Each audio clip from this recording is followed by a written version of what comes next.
Welcome. Thank you for coming this evening, and thank you to our sponsor, Christie Digital, for sponsoring our education panels. This evening, yay! Also, thank you to the Art Center for having us here for all of our education panels. We truly appreciate their sponsorship in having us. This evening, Michael Libby will be directing your education panel, and I would like Michael Libby to come up and introduce his panel. I am Tricia Rodriguez from the Western Division, and I'd like just to say thank you for coming. Have a great evening.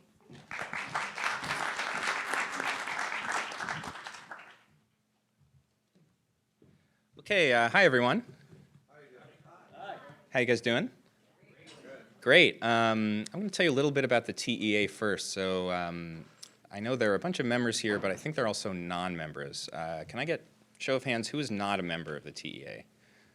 Wonderful. Okay, so a lot of new people. So this is the Themed Entertainment Association, and it's a group for designers of attractions, experiences, and that includes theme parks, but it also includes things like museums and visitor centers and brand centers.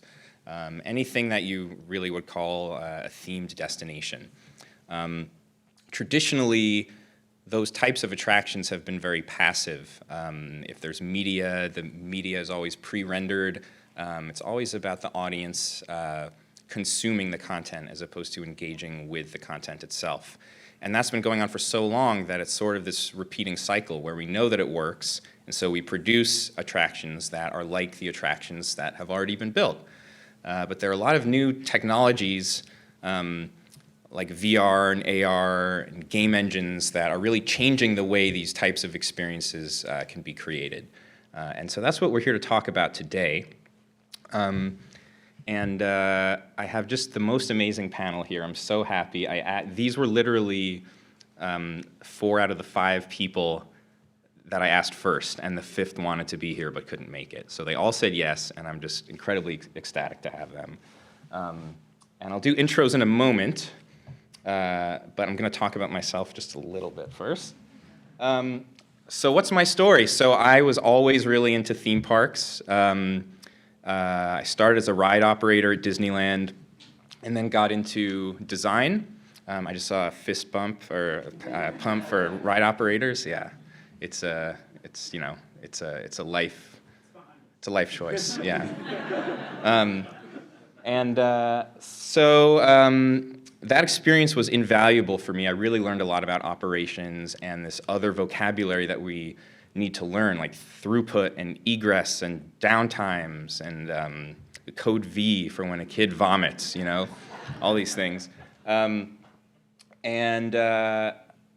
After I finished college, I went into the field of designing some of these attractions, and I worked at WDI and Thinkwell and many of these other firms.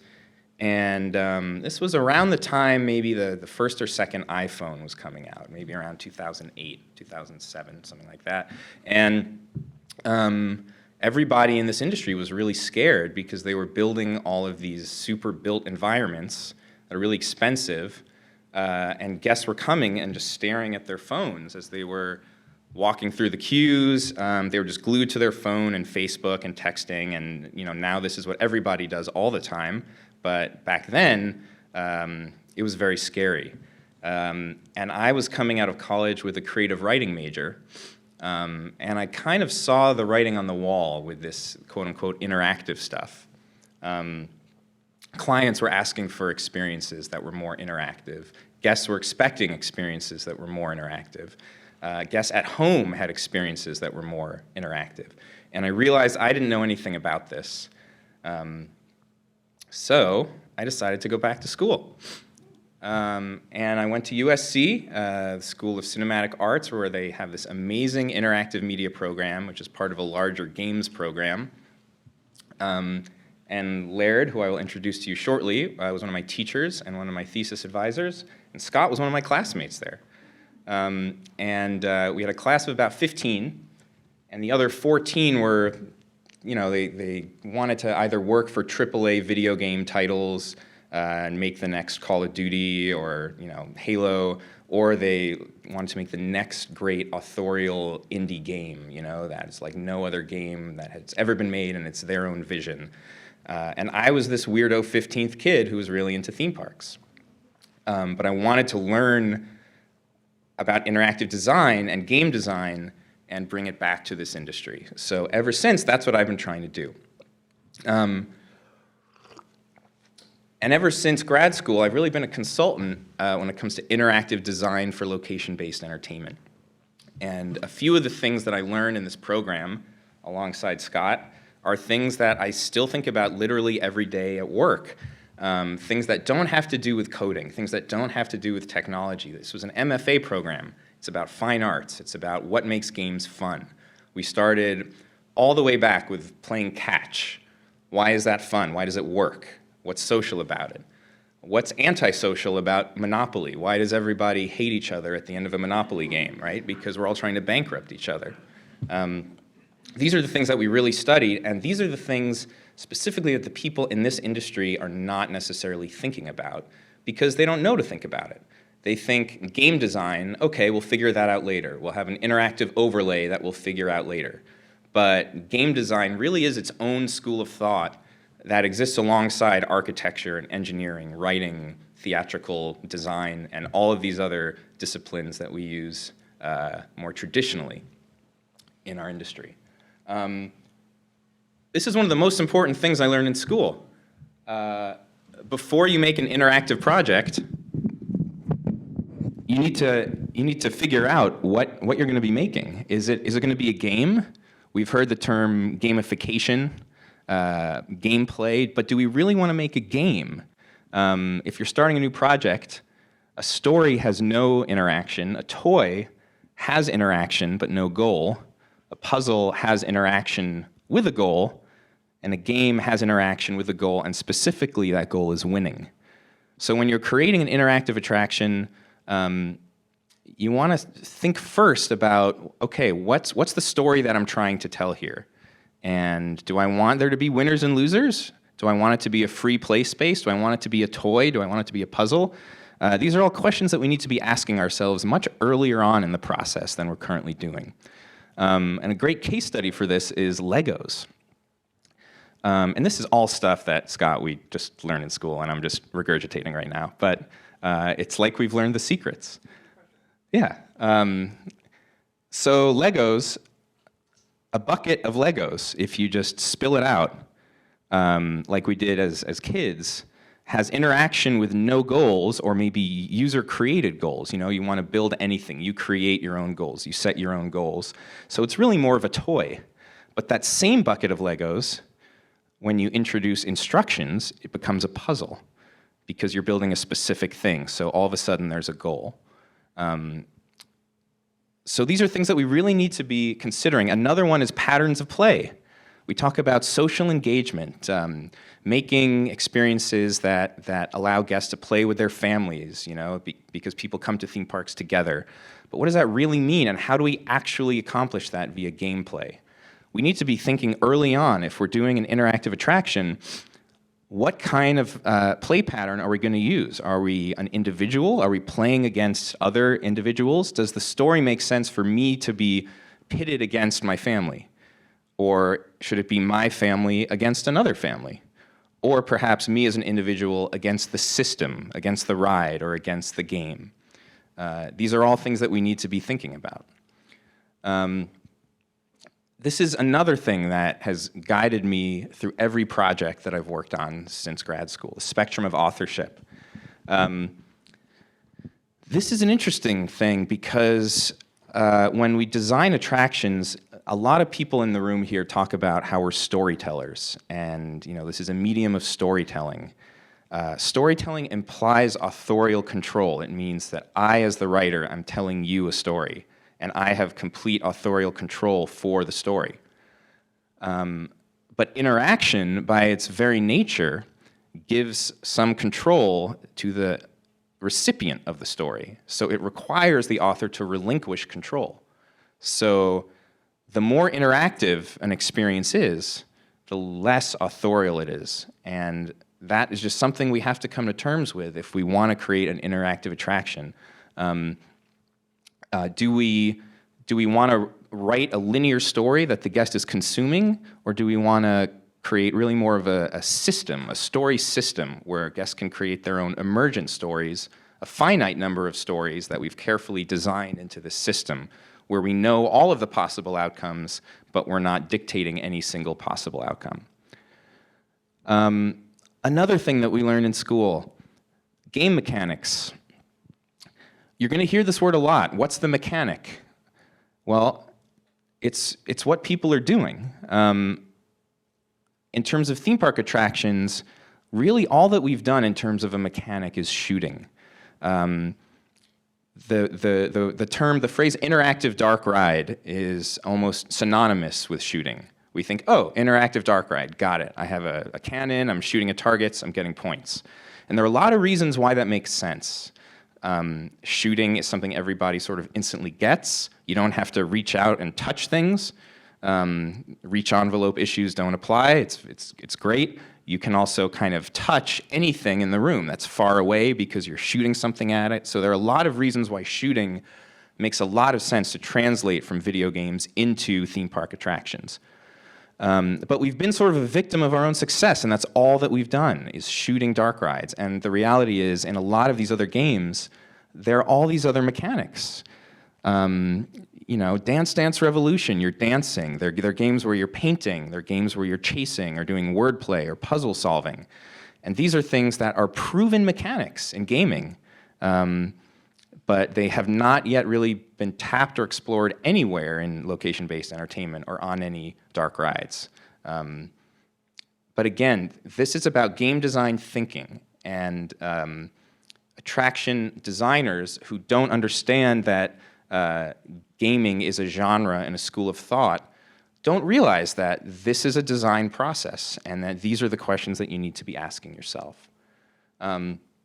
Occasionally, you'll find a new mechanic. Like there aren't a ton of new types of games that come out. You played SimCity 20 years ago. It's basically the same today because that was the first of its kind, but it kind of found this new mechanic. And that's a very rare thing. Occasionally it will happen. Two great recent examples are Portal, which is a shooter, but it's not really a shooter. It's a puzzle game where you're creating portals, one where you go in and the other where you come out. So you're not getting points, you're not killing opponents, you're actually trying to navigate the space by using the mechanics of a shooter. Another one is Threes, which was done by an alum from our program, Asher Vollmer. One guy made this game that was so pure and simple that it became a phenomenon, and it just felt like this mechanic was sort of always there. And even though the text is kind of obscured here, one of the things that I like to say is that a new mechanic almost feels like it's been discovered instead of invented. Like it was always there, we just had to find it. So in terms of interactive innovation for location-based entertainment, we have these golden mechanics like shooting. We get it, we know it, we've done it, we know that it works. But it's not that innovative anymore. Toy Story Mania is over 10 years old now. We have proven mechanics from other mediums that are unproven in location-based entertainment. And then we have truly new mechanics that haven't even been invented yet. And they may be invented for video games, they may be invented for VR, they may be invented for console games, mobile games. They may even be invented for dark ride or a location-based piece of entertainment. Another big thing that we learned in school is ludonarrative harmony. That's kind of a big phrase, but ludo means game, narrative means story, and we just want the story and the gameplay to make sense together. We want them to handshake together naturally. So, in other words, what we're doing by playing the game should narratively tie in to how we're doing it. One of the best examples of this that I've ever seen is not digital. It's a board game. It's called Meltdown. And this is a game that's meant to teach kids about climate change. That's the story. The mechanic is a board that actually goes into the freezer and freezes, and then you play as the board shrinks and melts. So you're learning about climate change while experiencing climate change. And the story naturally is handshaking with the mechanic. Now, the opposite is ludonarrative dissonance. And this is when those things are completely at odds with each other. And there was a piece of writing that kind of coined this term, talking about the game BioShock, where the story of this game is about a society that sort of failed, and you're exploring these ruins, and it failed because everybody was too selfish and gluttonous and self-involved. So that's sort of the lesson, the story. But the gameplay is all selfish gameplay. You're leveling yourself up, you're getting better weapons, better armor. So the things you're doing are directly in contrast to the story of the game. And when it comes to location-based, if immersion is what you're going for, this dissonance will pull you right out of the immersion. If you want to suspend your disbelief and immerse yourself and engage with the interactive content, you want to make sure you have that ludonarrative harmony. So those are some things that I learned in grad school. Like, I went to learn that stuff, I learned it, and it's been incredibly helpful. I've been an interactive consultant for LBE ever since. I've had a bunch of clients. I just spent a year as an experienced designer for the Star Wars Jedi Challenges augmented reality headset, which really was a location-based experience. The location was your living room, and we really had to sort of design a immersive environment using the affordances of your couch and your sofa and your TV, and that's kind of all we had to work with. And the last thing I did in grad school was I realized that game engines, which we'll talk about quite a bit, really are the future, not just for gaming, but as it relates to our industry, for pre-visualization. As these attractions are becoming more and more interactive, we need to pre-visualize not just the facility and the infrastructure and the impact, but also we need to pre-visualize the interaction itself. If we are shooting at targets on a ride, we need to pre-visualize that. We need to simulate that and see if it's actually fun, if the targets are placed in the right places, if the scoring works, if it's competitive, if it's balanced. These are not things we can simulate in traditional architectural software, so game engines are needed to actually pre-visualize interactive attractions. And that's the type of work that I've been doing most recently for dark rides, which have been my passion since I've been a ride operator, dark rides. So before we get to our panel, I mentioned that there is one person missing today, Brent Young, who was on the flyer, the announcement, and he is actually on location doing a shoot in Indonesia, but he recorded a message from us, for us earlier today. Good evening, everybody. This is going to be a fantastic event tonight. I'm sorry, Michael, I'm not there. Happy birthday. I'm coming to you here live from Indonesia. Michael, look. This was not an elaborate ruse to get out of speaking on the panel, and that picture I sent you was not a Photoshop head. We're having a great time out here in Indonesia. We've been shooting the new flying adventure film for Trans Studio, and have a wonderful evening. I look forward to watching the video on the TEA Connect website. Good night, everybody. So that's Brent. He couldn't be here, but sends his regards. With that, I'm going to introduce our panel. And introduce them by playing a short video that I've asked them to submit to me. So each panelist, I'm going to play a short video and then ask them to introduce themselves, talk a little bit about what you've done in the past and what you're doing right now. So we'll start with Amit from IMAX VR, which is LBE VR in its most literal sense. So let's take a look.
Amit Shalev.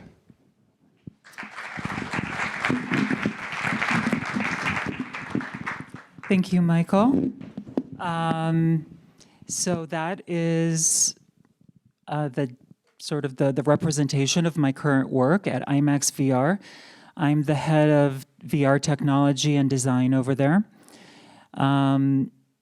That's only the most recent interactive adventure that I've been a part of. In the past, I have been a video game producer and software engineer in the games industry. I've also been a theme park designer and researcher. And originally, a long, long time ago, I started as a virtual reality researcher for the U.S. Navy. So in terms of VR, I came from a background of doing medical simulation and military applications of VR, various things for training and sort of tactical battlefield representation, let's call it.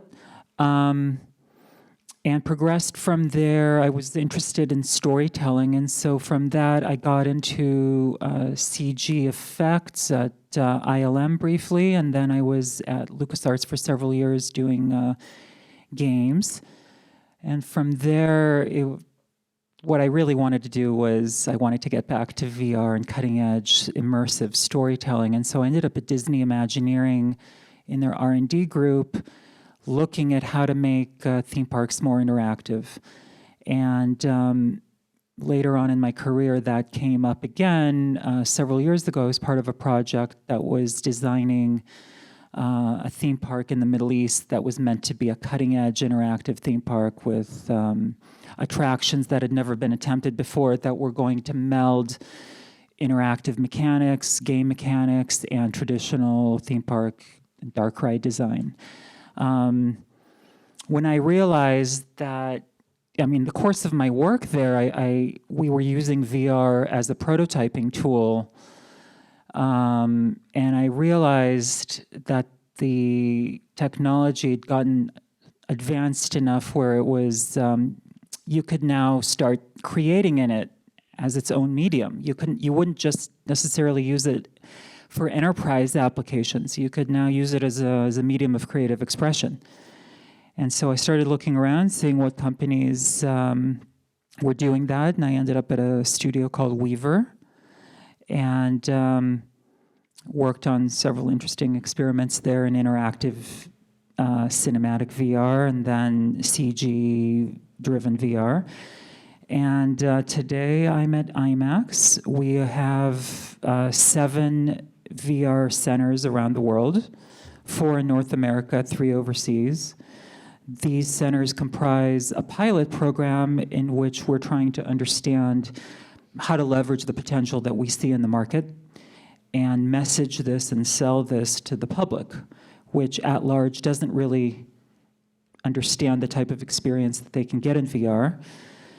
And in the course of creating this pilot and following this pilot through, we have done various experiments with technology, experimentation with different types of content, experimentation with different types of financial models, and we are trying to learn about the different markets and how VR is perceived around the world.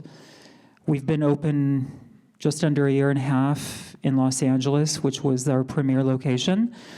And we've seen, I think, around 70-something thousand people coming through, most of them in LA, because we've been open in LA the longest, but that's a cumulative number around the world. So right now, we're still in the pilot phase. We are deciding what we are, how we tweak the technology and the product, to take advantage of the big potential we see out there. Thank you very much. Our next panelist, Scott Steffen, is a senior VR project manager at 20th Century Fox, and is also part of Fox Next, which is their interactive and VR group.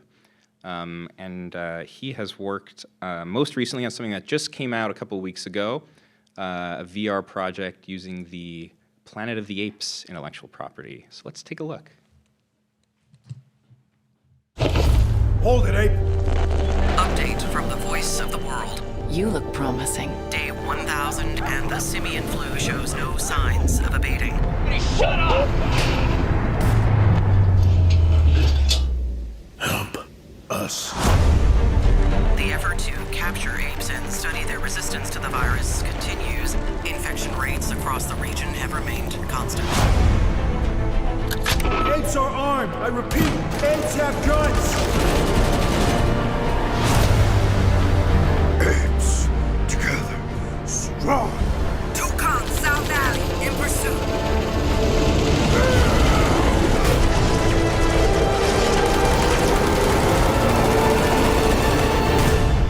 You are remarkable. Crisis on the Planet of the Apes VR. Available now. All right, so Scott, what's your story? Yeah, so I thought it was funny. Oh, thank you. I thought it was funny before you were saying, within our cohort at USC, there were the people who want to make like AAA games, and there were the people who wanted to do, like smaller indie stuff. And I was definitely the guy that was like, I want to make a game about the time my grandma died. You were the indie game guy. Yeah, Instead, for I ended sure. up being the guy who makes the game about an ape shotgunning people to death. So sometimes your career takes you unexpected places. But before I was doing that, I sort of started my career in games probably a little bit later than some other people. I was about 28 when I moved to LA. Started working at a place called the Game Desk Institute, which was in Santa Monica. And they were trying to figure out how to blend learning and gameplay. So when you're talking about ludonarrative harmony, which is a great way to put it, because we always talk about ludonarrative dissonance as like the bad thing, but framing it ludonarrative harmony as the good thing sounds nicer. So we were trying to figure out how to blend learning with gameplay mechanics. So for example, we made a game called Arrow, in which you played as a seagull, trying to learn how to fly from your nest and go collect food and come back, but it was really teaching you about aerodynamics and how birds fly and how the basic principles of aerodynamics apply to the game as you're playing. So there's a fairly realistic flight model. And it also included a lot of California core standards learning, so it was supposed to replace parts of the actual curriculum, so you could use it in a classroom.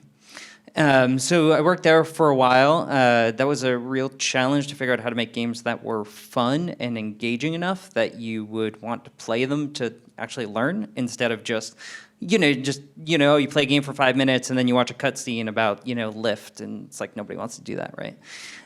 So that was a real challenge. But out of that experience, I said, okay, well, I don't really want to go to, like a big AAA studio and make Call of Duty or something. What else can I be doing with my interest in games? And so I ended up at USC, where I met Laird and Mike, and kind of spent a couple years just sort of, it's a great experience because you have a lot of time to experiment and find out what's interesting to you. I happened to land right about in the time, I think, right at the beginning of my second year, the Oculus Rift, the first developer kits were shipping. I don't really remember how I got my hands on one. It probably involved begging you or snatching one from someone who had begged you or something like that. And it felt like VR was the thing where there was something new. I was like, oh, you can tell new stories, you can build new kinds of experiences. This isn't about holding a controller in your hands and just playing on a screen, which I do a lot of, but it wasn't the thing that I was interested in. So I was lucky enough to sort of land there at the right moment. And it's funny now, I mean, Amit has a much longer history in VR than I do, but when you go out now, and like when I was getting hired at Fox, and they were like, how long have you worked in VR? And it was like, 4 years. And it was like, that is 100% of the time that you could have the job experience for, right? So it's funny, I just sort of landed at the right moment. And as I was leaving USC, I went to work for a company called Weaver, where Amit was. Worked on a product called the Blue VR, which was shipped on the Gear VR. It was in underwater simulation. And was a real challenge because that was shipping hardware. It was a brand new concept. I think the hardware, the phone model changed 6 times in 3 months, and every time the requirements were different, so it was a whole thing. After that, we got access to the Vive, which is Valve's room scale VR tracking solution, and did an experience for them called the Encounter, which you're standing on the deck of a ship and a big blue whale comes by, and there's a whole underwater simulation running in the background, and you can interact with the fish and the whole thing. And that was actually the lead demo in Valve's demo to press when they unveiled the Vive at GDC 2014, 15. It all sort of blurs together now, but I think it's 2015. So for a lot of people, it was actually their first taste of VR, definitely the first taste of room scale VR. We then spun that out into a full product that was a launch title for the Vive. And we also worked on a product called Gnomes and Goblins, which was a collaboration with the director Jon Favreau, who had this kind of like animated world property that he was working on and trying to pitch to movie studios, and no one was quite biting yet. And so he was like, "Oh, can we do this as like a VR experience?" We were like, "Yes, absolutely." So that was really interesting, kind of turned into sort of a virtual pet thing. There's a goblin running around in the forest, and you hand him acorns, and he interacts with you, and there's a whole bunch of AI running in the background about how he treats you and approaches you and all this kind of stuff. So after that, I said, enough with the cutesy animals and the goblins. How do I make a game about an ape shooting people to death? Ended up at Fox, but the opportunity at Fox is really interesting because they really look at VR as a continuation of what they already do best, which is telling stories, right? And so they say, hey, we know how to make films, we know how to make TV. We really think VR, AR, these kinds of immersive technologies are going to be the next thing, maybe not next week, maybe not next year, but 5-10 years down the line. How do we develop literacy and the ability to produce great, immersive content? So while our content is aimed at consumers today, really the goal of the studio is also to be developing capacity for telling interactive stories into the future. And another interesting thing I think about Fox is many other movie studios are doing VR, but it's often a companion piece for a film, or it's kind of a promotional piece for something that's coming out. Most of our content, especially the sort of consumer-directed content, tells new stories inside of our existing IP world. So the Apes game, for example, takes place in between the first 2 films.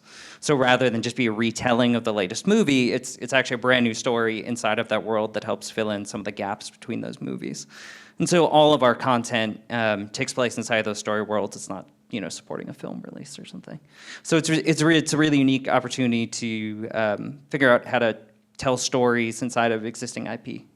Which I'm sure is a challenge you deal with all the time. Yeah, and we'll talk more about IP after the introductions, because that is a big topic in this world. Our next panelist, Laird Malamud, GM of Oculus Seattle and head of Core Ops. He also wears a second hat as an adjunct professor at USC, which is how Scott and I know him and first got to meet him. And I think it's fair to say you're also a big theme park fan as well. Yeah, yes, there it is. Yes, definitely.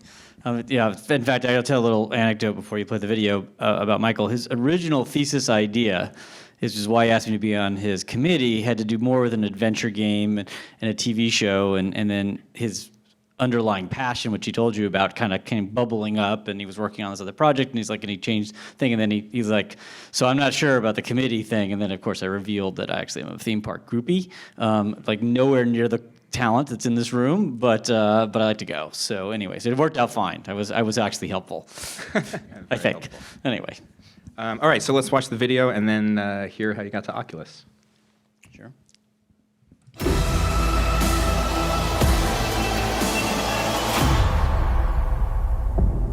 When you commit to a path, I guess you were on your own. Follow your dreams to a place, a space, the grace that takes you home. But let me tell you,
Jared Malamed. Well, thank you very much.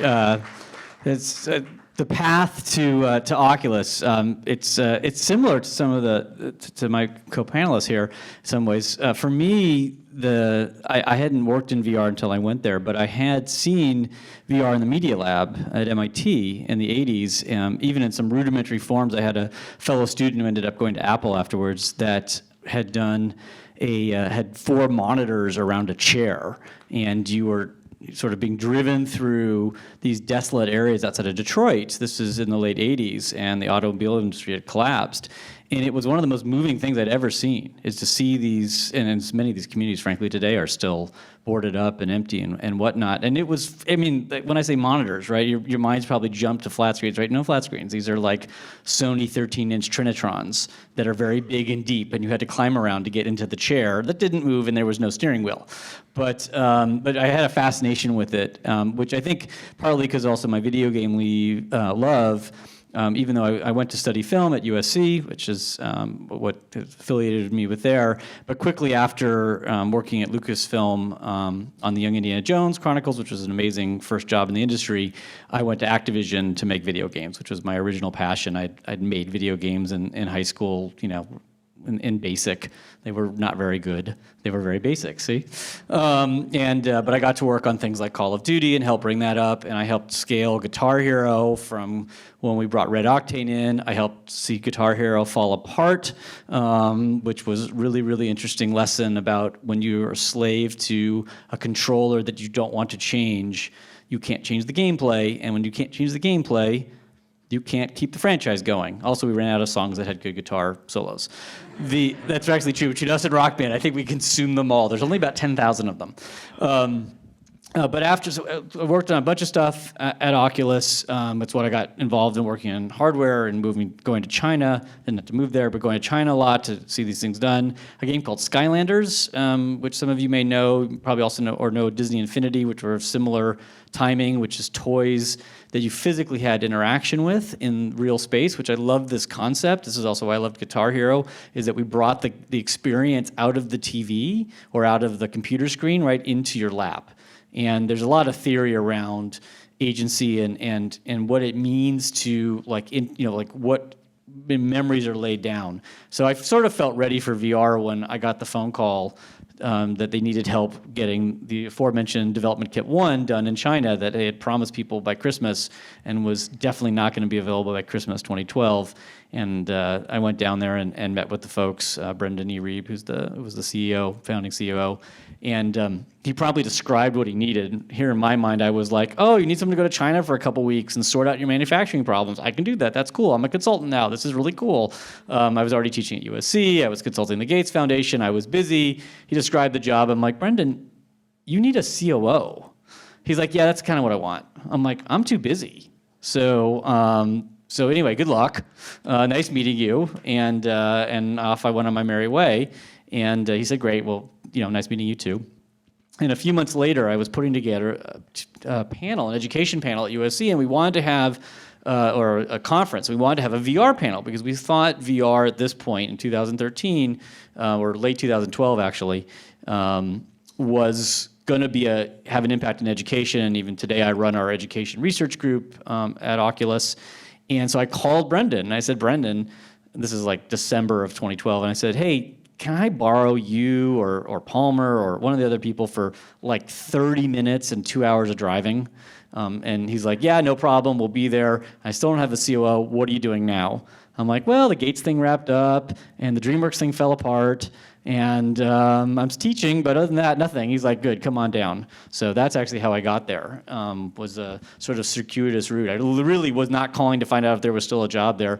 I frankly didn't tell my wife I was considering going to a startup until like the day before I signed, which, note to self, that was not good. It's worked out okay, but she was not very happy with me for that sort of lack of disclosure I've been negotiating for a week and a half. But anyway, so I came to Oculus as our COO, which really meant if the trash needed taking out, please take out the trash and order pizza. And oh, by the way, go to China and figure out why we haven't shipped this thing yet, which I did, which was a lot of fun. But it was also a lot of learning.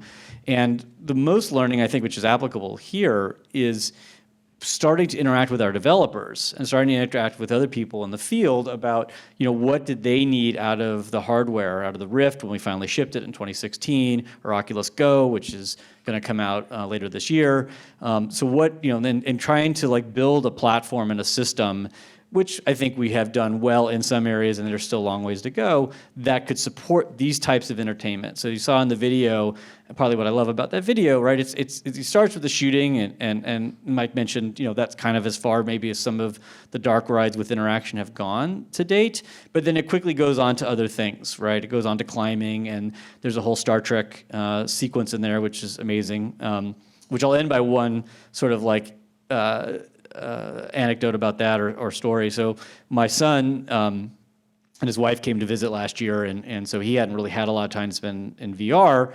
And so we have, of course, a nice setup for VR in our house, and we started to play the Star Trek game. We grew him up on Star Trek. That was what we did, and we had the book, and we decided what episodes at what age he could see, and Next Gen. It was very programmatic. This is why I've married the right person, by the way. Anyway, so my wife and his wife come down and say, we're going to have ice cream. It's a hot Seattle summer day. Do you want some? We're like, we'll be there in a few minutes. And like it says in the video where it starts in daylight and then it's night, that was us. And we missed the ice cream. They ate it all.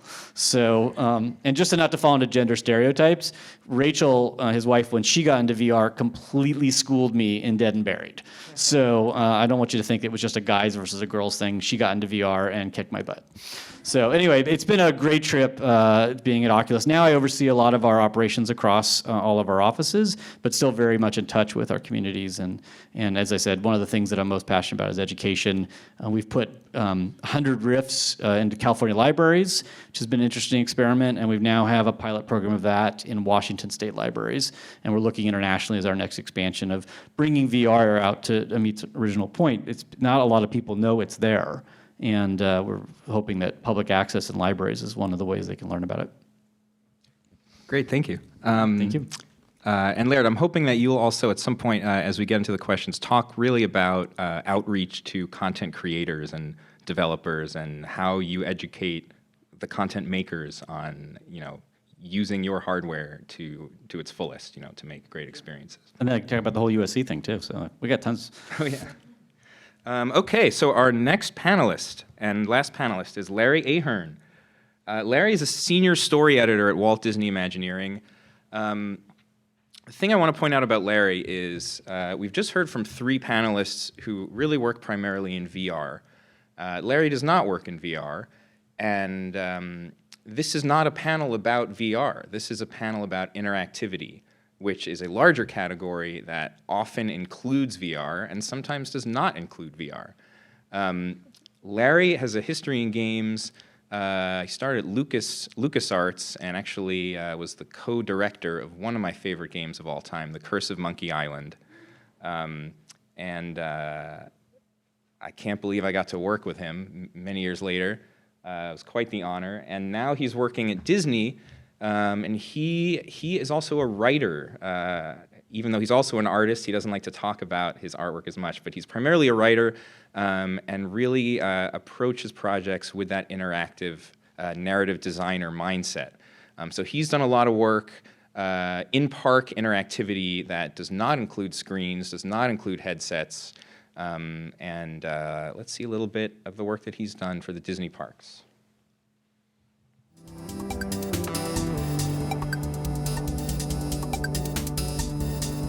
Oh, good, a new recruit.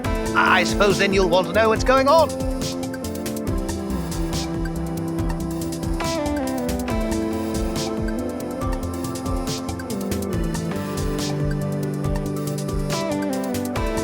I'll meet up with you at one of the training portals and teach you how to cast a spell.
Larry Ahern.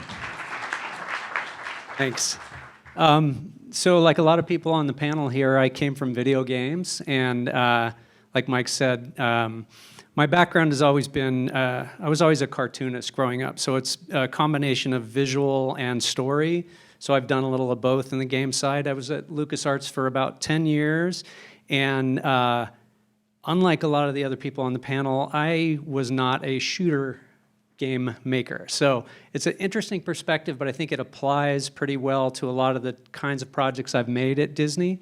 Everything's been story-based. So back in the 90s, a genre of games that was pretty popular, is not so much today, is the adventure game genre. And unlike its name, it's actually more a story-based puzzle game type of.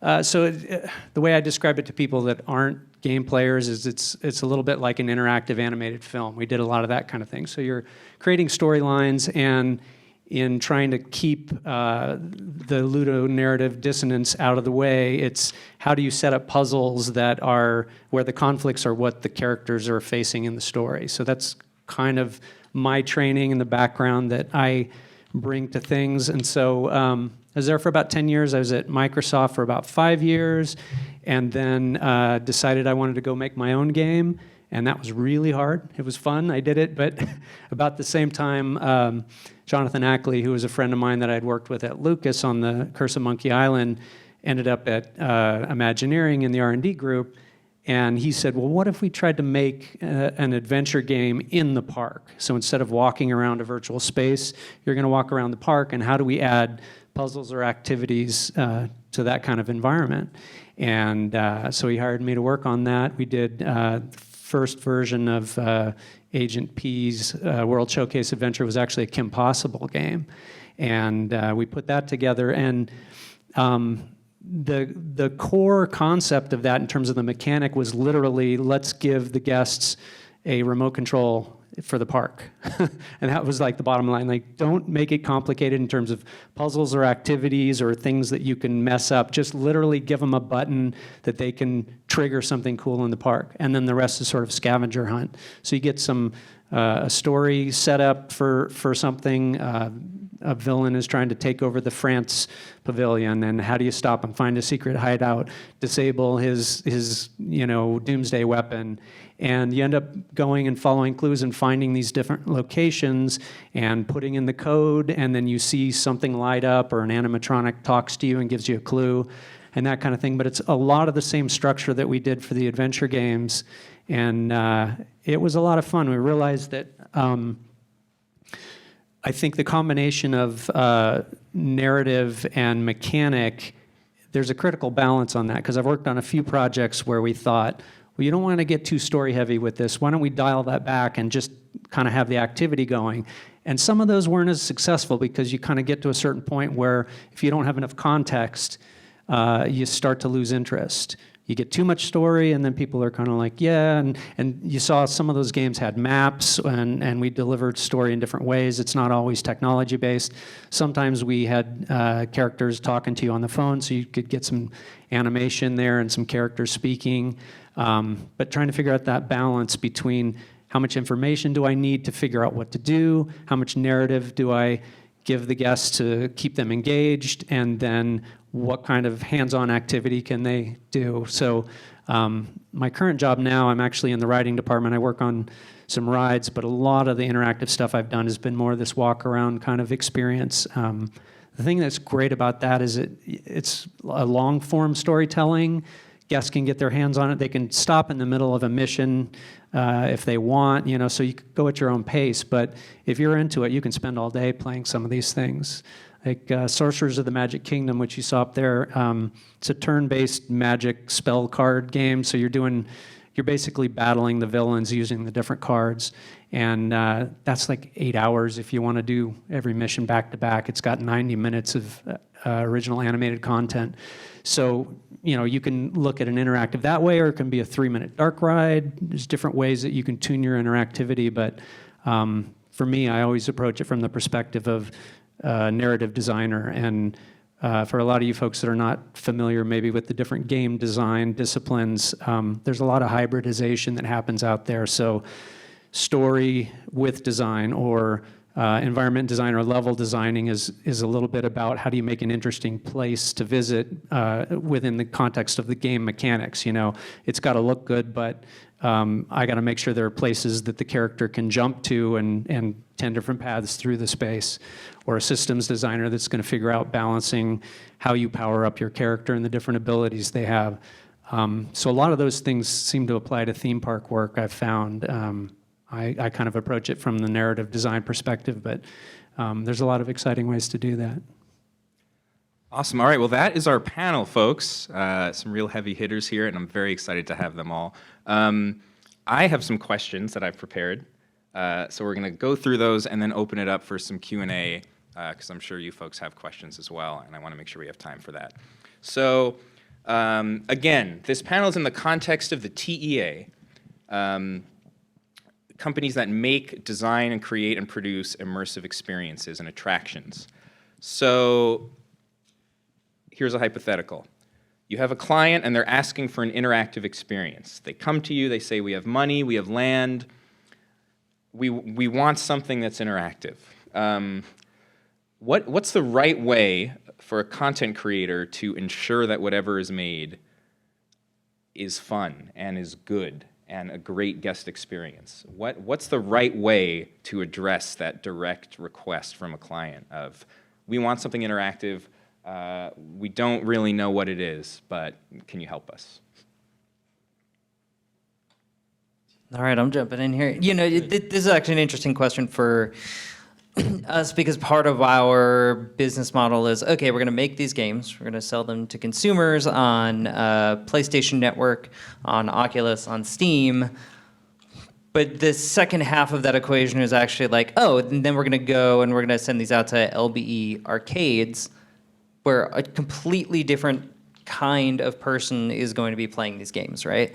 So when you make these games for the home consumer, it's like, oh, you know what, you're gonna have reloading, and in order to get reloading, you're gonna actually have to like get the clip out of your belt, and you're gonna have to put it in the gun, and it's gonna be this like precise thing, because they have a certain level of literacy and experience that they can bring to the experience. Whereas like in an LBE situation, anybody could walk in off the street and say, oh, what's this VR thing all about? I've never done this before. Here's my $15. I want to have a good time. And it's like, oh, in that instance, we need to simplify the equation. So I think one of your first questions has to be, how much literacy are your guests going to have?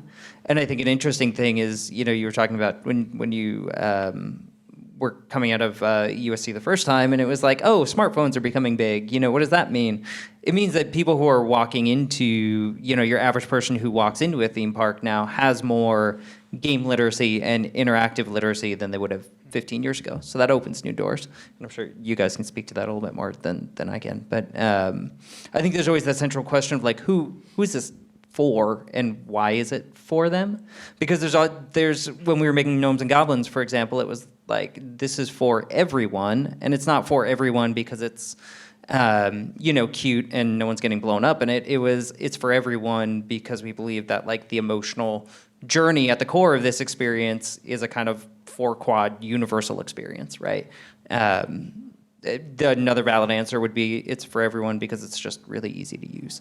So I think figuring out like who you're making it for and why you're making it for them, it sounds incredibly obvious, but you would be astonished how many people sort of jump into the creative first and later on end up with this thing where they're like, oh God, I didn't make anything for anyone. I see people nodding out there, by the way. So I want to just build on that for a second. My first question would be to the person who's like, hey, give me an interactive experience. I'd say, what do you want to achieve with this? Like, why do you think interactivity is going to add to the sense of fun? Let's see what I would see what they're thinking and then see where they're coming from. Are they thinking that interactivity is going to add to the sort of repeat value of going on to the particular attraction? Do they think it's going to bring people together and create some kind of an interesting social dynamic on the people that, ride it or go through it?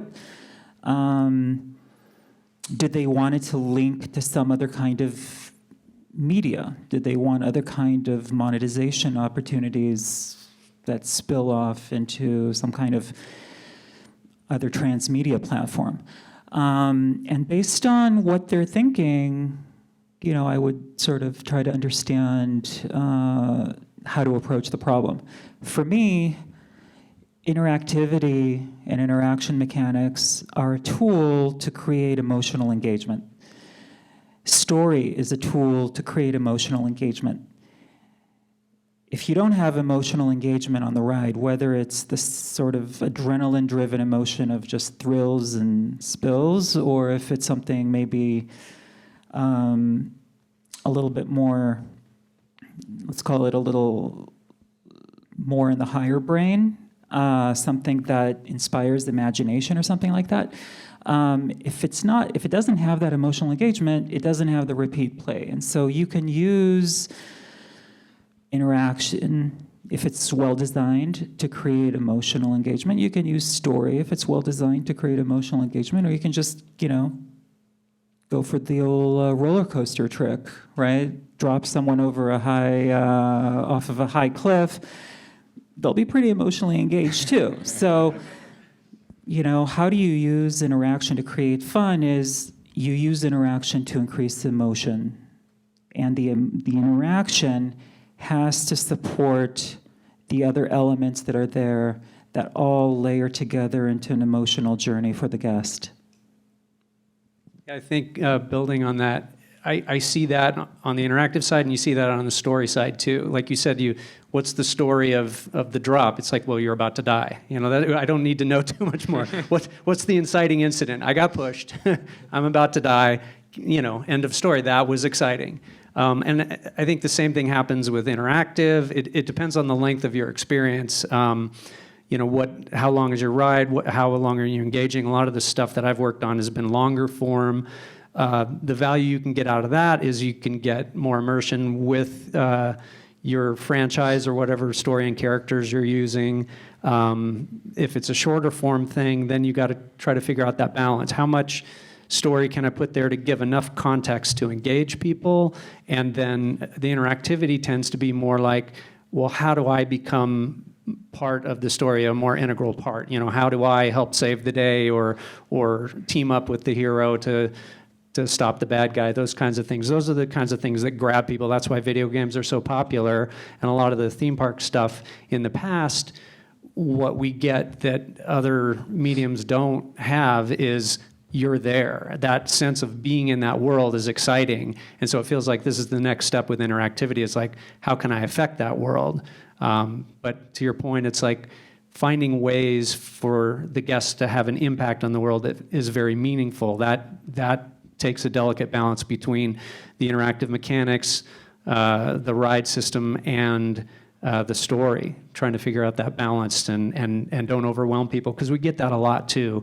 Where you get into a ride and you come out and you go, okay, I was pressing buttons and there were people talking at me and then they dropped me off a cliff and I don't know what I did, And so I think there's a real art to trying to figure out that balance. And I'll be honest, a lot of the stuff I've worked on, I've had more time, so you get a little more breathing room, if it's a 2-hour game experience.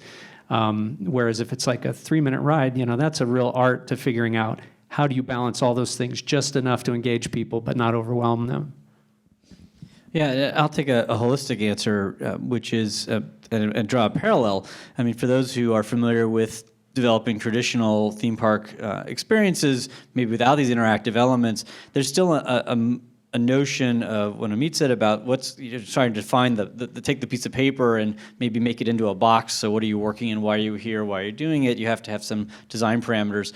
But there's also the view of the long form, and what I mean by that is, every decision you're going to make along the way is going to have an impact on what's finally there. And so in terms of how to make sure it's fun, it's having a clear sense of that vision from the beginning and having someone who's leading the project or the team leading the project who can say, no, this change we're going to make because of throughput. You mentioned that before, right? Because how many people are backed up trying to do the card game in Magic Kingdom on a busy day? There's 3 or 4 or 5 people deep. I've done it. I've played that game for like 8 hours, and it's really fun. So I recommend it. I'm not so good at the trading. Those kids are always beating me at the trading. Anyway, but Ed Catmull talks about this in Creativity Inc.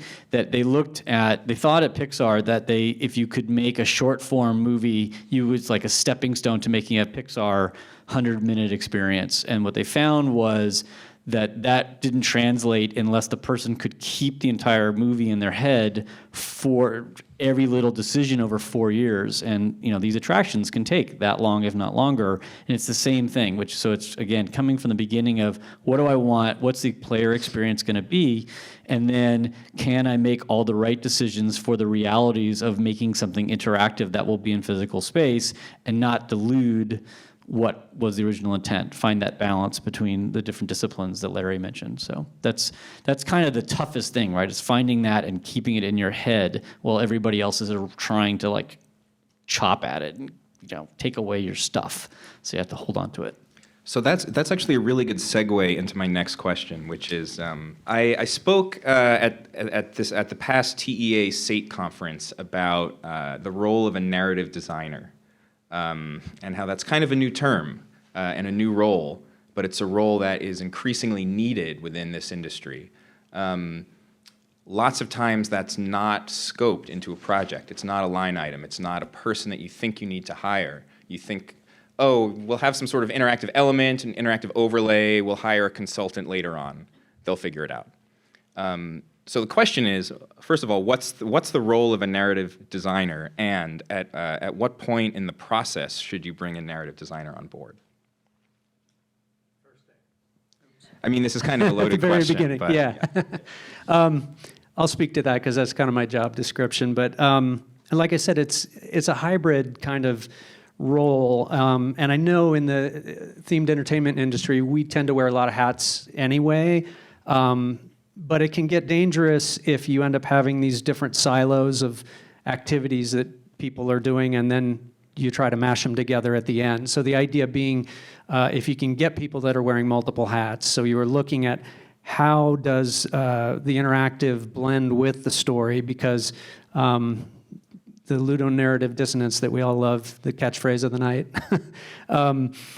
is, when I first started in video games, the early days, a lot of what you would get is they'd show a little movie of some, your story of the hero rescuing the princess from the tower or whatever, and you got to get past the guard at the gate, and I'm gonna go up there, and how do I get past him?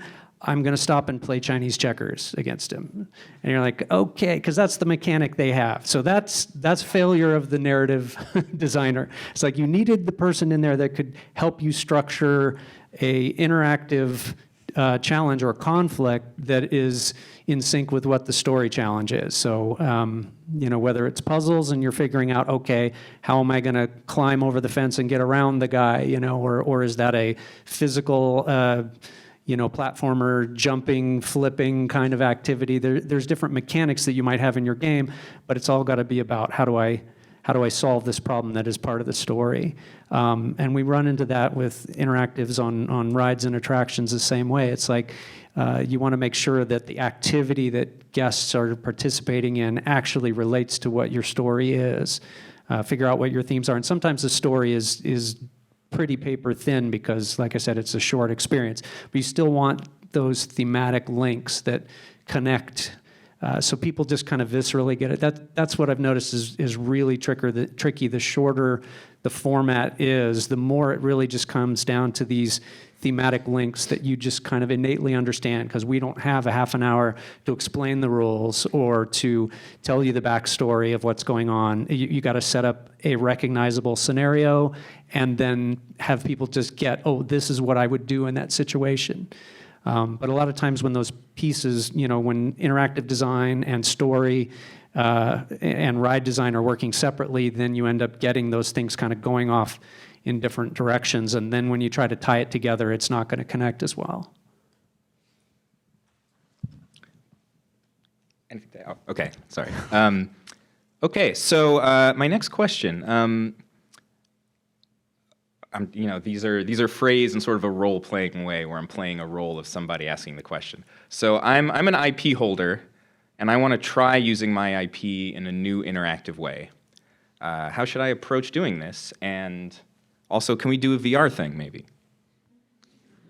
And actually, Scott, I'd like for you to answer first because you, kind of the last two big things that you worked on, one was non-IP, it was the blue, it was underwater exploration, very experiential, and at Fox, Planet of the Apes, which obviously is very IP-based. And this is something in attractions we deal with a lot as well, where increasingly attractions are more and more IP-based, IP-driven, and the idea of a non-IP based attraction is sort of a dying breed, sadly, much to my chagrin. But and certainly also Amit, you have a lot of IP based work in the IMAX VR centers as well. So yeah, that's the question. Yeah, I mean, the second question, hey, can we do a VR thing, is the first and most important thing for us is figuring out like why is it in VR? Because I think if you were to go out to Steam or to the Oculus Store, PlayStation or whatever, there's a lot of IP content out there that doesn't answer that question, other than it like, oh, it was in our marketing budget, so I guess we're going to do it, right? So whenever we look at a project or look at a potential project or a potential IP, the first question is does this even need to be in VR, right? And if the answer is no, we've turned down projects in the past because we couldn't find a compelling match between what we think is interesting about VR and what we think is interesting about the IP. So for example, Apes was actually a really strong, compelling idea to us from the start because it was like, oh, we're gonna make a game where you feel like an ape, right? And that it's almost harder when you start with an IP that has like a humanoid, bipedal, human character. It's like, well, how do you make that special? Whereas with Apes, it was like, oh, we know what's special about this right away, right? You're going to be this big, strong character. You're going to be able to climb. You're going to be able to use your agility. You're going to find yourself in air vents and just living a situation that you wouldn't otherwise. So in that instance, like the pairing between IP and the what we think is special about VR was really apparent. Whereas in the past, we have had projects where somebody really wants to do something, the production company's really excited about it, and we can't find the reason to do it, and so we turn it down. And I think that's another unique thing about Fox is that they are very supportive of us sort of finding that right match, and it's tough. It is tough. We have some stuff shipping later this year that'll be interesting to talk about because it is, bipedal humans, and we struggled for a long time to figure out why is this special and why would you want to play it. So I think that's really the first question, and the second about IP is interesting. At Fox, we have this great stable of classic film franchises, Alien and Planet of the Apes, and newer stuff like Kingsman, and then all the TV stuff, Simpsons and Bob's Burgers, and all these things. And it's really incredible, actually, to be given the freedom to play in those worlds and to be able to build new stories in them. And again, our franchise group is really, really supportive of doing that and of getting us the information that we need. There are all these cool story Bibles you get to leaf through of the things that are like canon and not canon. And the interesting flip side of that recently is that we pitched a VR game set inside one of these IP worlds, and we were like, this is cool, nobody's explored this part of the story before. And actually the film group thought it was so interesting that they were like, actually, we want to do that, you can't do that anymore. And so, it's like be careful what you wish for. But yeah, if you can find a good match, I think it's a really compelling proposition for players because they finally get to be inside of this world. We always say that you watch movies and you play games, but you live VR. And the ability to like put somebody inside of a movie that they love is a really incredible opportunity, especially for someone who watches a lot of movies and has a lot of respect for that craft and those IP. But it's not appropriate all the time. And if you get it wrong, you get it real wrong, and people let you know. So. I'll say a couple things here. One, when you're trying to choose, first of all, what kind of an attraction you want to build, and you're choosing your technology, the technology is really an answer to a design question that's posed, or an experiential question. What kind of experience do I want people to have? I think through that, then I start picking technology that might suit or solve that problem and suit the budget. So for me, as we're talking today about theme park attractions or themed entertainment design, and we're talking about VR, because some of us have that in our backgrounds, VR is discussed often and has multiple meanings. Some people say VR and they mean the technology of trackers and headsets and controllers on the hands. Other people say VR and they mean some kind of a platform. Oh yeah, putting out Talking Bears 3, well, that's coming out on PlayStation and VR, and it's going to be a theme park ride. And other people talk about VR and they mean an immersive experience. And in that context, theme park design and theme park attractions often are a type of VR. They may not rely on what we consider to be the VR technology of today, but it's an immersive technology. It creates an immersive experience. It's an immersive world that you're in. And so, when we're talking about the choice of technologies and creating sort of an attraction, it's like the VR technology is but one choice, what we call the VR technology of headsets, et cetera, right? You can do things with giant screens and motion platforms and so on and so forth, as I think we all know in this room. So whether an IP is best lives in VR or on a $100 million ride system depends on what the creative director wants out of the experience, or what the client wants out of the experience. One of the things that brought me back to VR from themed entertainment design was realizing, as we saw so beautifully, I think, in the Oculus trailer earlier, you can really hit probably 60 to 70% of the thrills, in many cases of an experiential sort of thrill that normally you'd need, $100 million to build out in the theme park. You can hit that in VR for a tenth of the budget. And, there's a different ROI proposition there. So that's to the question of what technology or platform to select. There's another meaning, by the way, to VR, which is the medium of VR, and I think we might talk about that later, so I'll skip that. But as far as IP, when I've worked on IP-driven stuff, everything from Star Wars to various superhero franchises, the question comes down to, for me personally, what's interesting? What is it that draws the audience of this particular IP? What is the escape? What is the fantasy fulfillment? And what's fascinating about it? So what's really cool or fascinating about being Batman or being Princess Leia or, having R2-D2 in my living room? And once I find that hook, and this is similar to what you were saying, once I personally find that hook, it doesn't matter in a sense what the IP is. The IP is sort of the contextual world of that underlying experiential question of why is this interesting? And once you understand why it's interesting and what that hook is, you can create all kinds of experiences around it. So, if I'm, just for sake of argument, if I'm doing a Batman type thing, or a Batman and Superman experience. There was that movie that came out a couple years ago before Justice League.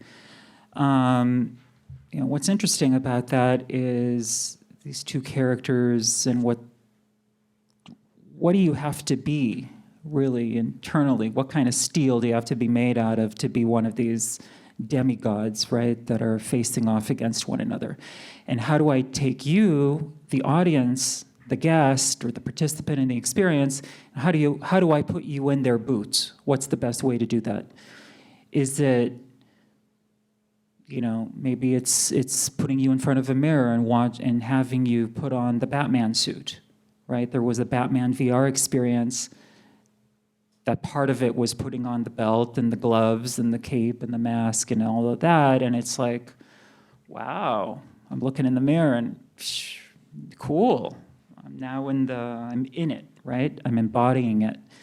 There's other Batman experiences where you're zipping around the city on all kinds of grappling hooks and zip lines, and that's a different aspect to the thrill. So it comes down to figuring out what that hook is that you want to latch into the person's imagination. I would also say too, it's funny that I'm sitting here in front of so many theme park people, because when we did the Gear VR version of the Blue, originally you could swim all around the ocean anywhere you wanted, and there was a swimming mechanic, and we were like, oh yeah, the freedom to be in the ocean. And then when we play tested it, people were like, this is boring, I don't know where to go, the swimming's too slow. And so we literally said, oh, we're gonna make it a dark ride, and it became like a guided tour, which made things easier on us, but also made people happier, right? So there's also that question of I'm the best advice I've ever gotten in my life, and I hear it in my head 1,000 times a day, and people are so tired of me repeating it, is the game designer Sid Meier, who did Civilization, Alpha Centauri, and is a legend. He always says that designers should ask themselves, who's having fun here? Because as a designer, it's really easy to invent mechanics and to invent things in your game, especially when you're working with IP. You're like, oh, it's Spider-Man, you should be able to swing around. You may invent these mechanics and they're no fun for your player.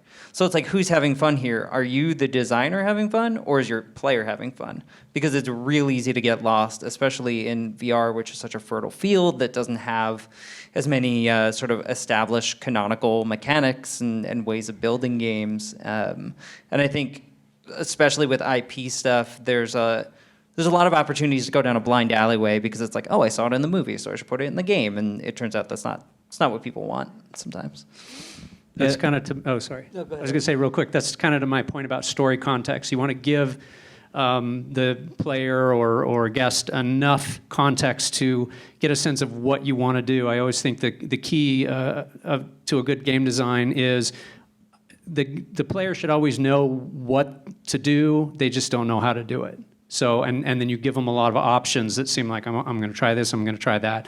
So the whole ocean is too much. I don't know where to go or what to do or what my goals are. But if you can give them just enough that they understand the goal, and same with the theme park ride, attraction, anything like that. It's like, what am I trying to make happen? What's that story context? It can just be one simple line, but then it kind of opens up. I understand I have the power to do X, and the bad guy did Y, and I got to stop him somehow. Let me use X to stop Y, and then they're off to the races. Yeah, and I would say the last thing on this area is, in terms of an IP, I'm assuming that probably the interest would be a family-friendly IP. Most of the things that we build typically are. Just watch a couple kids playing in that universe. Like, that's like the first place to start and see what they're doing. So when building it for the interactivity part. So if what they do is like pretend to swing around the city because they're Spider-Man, then that somehow should be represented. They're usually because they're just going to make it up, and they don't care that there's no rules and that they don't have webs in their mind. They're swinging, and so if you can match that sort of joy as a child, I guarantee you it plays for adults.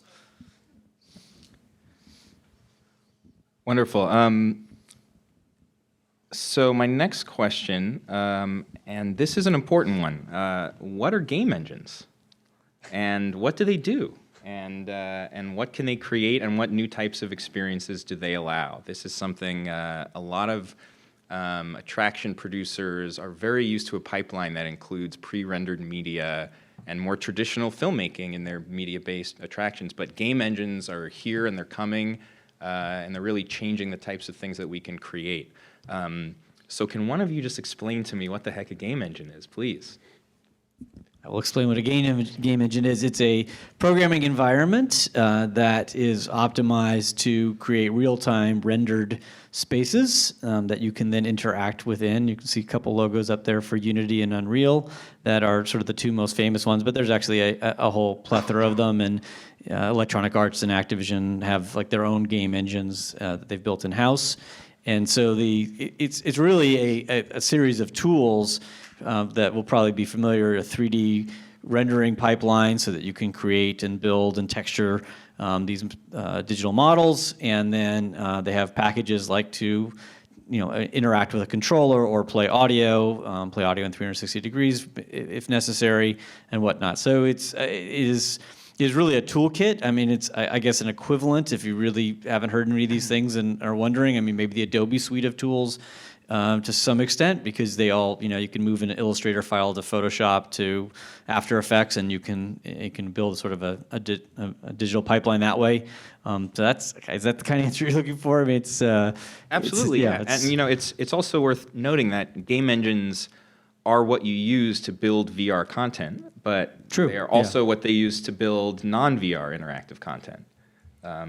Just on the simplest level, when you look at some of those things we did with the maps and whatever in the park, it's just tracking, it's a state engine tracking what you've done. You trigger a button, you interact with something, it just gives you the information so that then the game engine can point you in one of multiple directions that you've designed for and know what content to feed you, whether that's on a screen or just in terms of things that are triggered in the park. It lets you do branching, lets the guests be involved interactively in what's happening and make choices that actually they can see the impacts of. I'm also reminded here, I'm going to paraphrase Homer Simpson and say that game engines are the cause of and the solution to all of life's problems. I have not heard that, but that's great. Sid Meier and Homer Simpson were the two quotes so far. I think Homer was talking about beer in that quote, but it feels that way with game engines too. Okay, so Amit, this is the question that you stopped yourself from answering earlier, and here it is. So I'm assuming the role of somebody in the audience now. I'm hearing a lot that VR is a new medium. What does that mean exactly for it to be truly a new medium?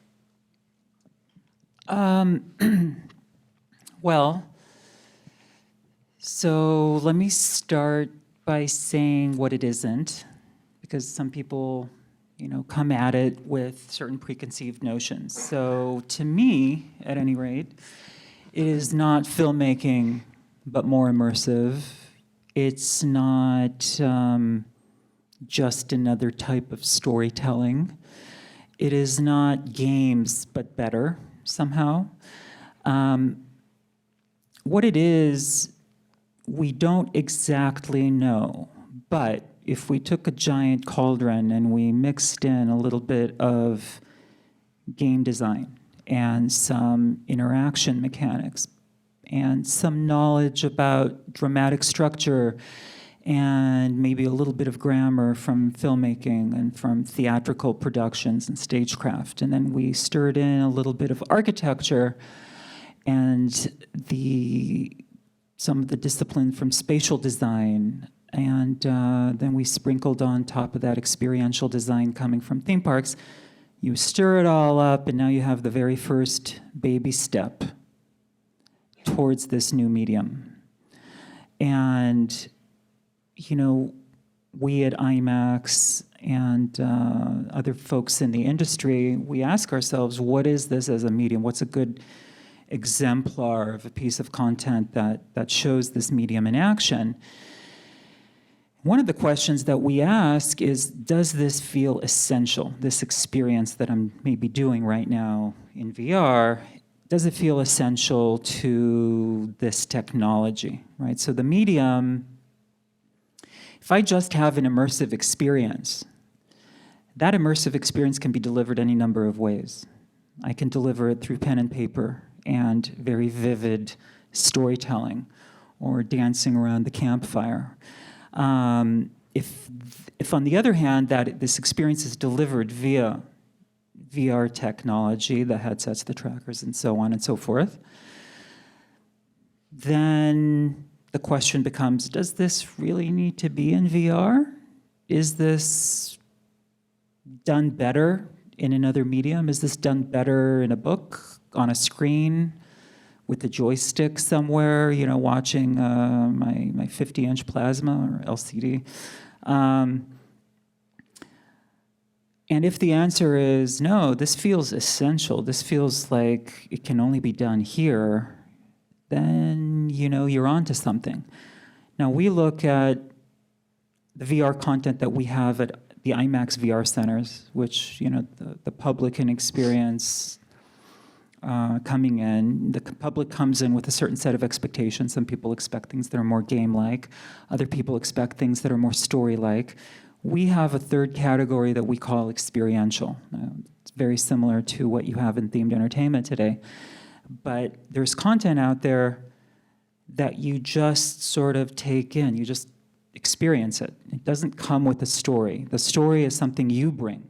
The narrative is something you bring to it, and you experience it as you do maybe a moment in your life, and you walk away and you assign a story to that.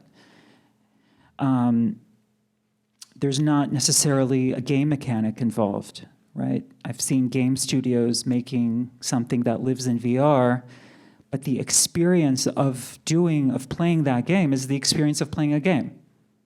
It's just a little bit more vivid, maybe. It's maybe a little bit more exciting or immersive, but the experience is of playing a game. So that's not VR, right? So we have, we're putting out very soon an experience called Tree, for example. In this experience, you go through the life cycle of a tree. You start as a seed, you grow into a sapling, and then a slightly taller tree, and by the end of it, you're the tallest tree in the jungle. And you sort of explore and discover what that is like, right? But the experience is of seeing the world through different eyes than you're used to. It's of taking in a multi-sensory, understanding of the jungle's different ecosystems. And it's of sort of just being in the flow and rhythm of nature. You come away from it having gone through a certain emotional journey, maybe, and you bring a narrative to that emotional journey. And in this case, it's a heightened sense of reality, right? It's not the same as standing in the forest and standing with a tree, right? Because you're not identifying maybe with the tree. You're not embodying a tree. Here in VR, you're embodying this tree. So that's like some of the promise of what this medium can do. And again, it's only the bare scratching on the surface of the medium, right? So that experience feels like an essential thing that you can only do in VR. And that's the kind of thing that we see happening more and more in the future. Yes, I had the opportunity to visit your IMAX VR center, and I threw a photo in here. I thought this was fascinating. So in terms of educating guests who enter what they're about to experience, there are these disclaimers at the bottom of some of their attraction posters for the IMAX VR Center. But they're not just content advisories like you would see for a film or video game or TV show. There are also VR advisories to actually warn guests what viscerally they're about to experience in VR. And I've never seen anything like that before. Yeah, I think we are one of the first, if not the first, in the industry to put those on content. The content advisories are similar to what MPAA or ESRB ratings are. They talk about, they describe what is the content about. They describe certain elements about, the topic of the content, but they don't talk to the experience.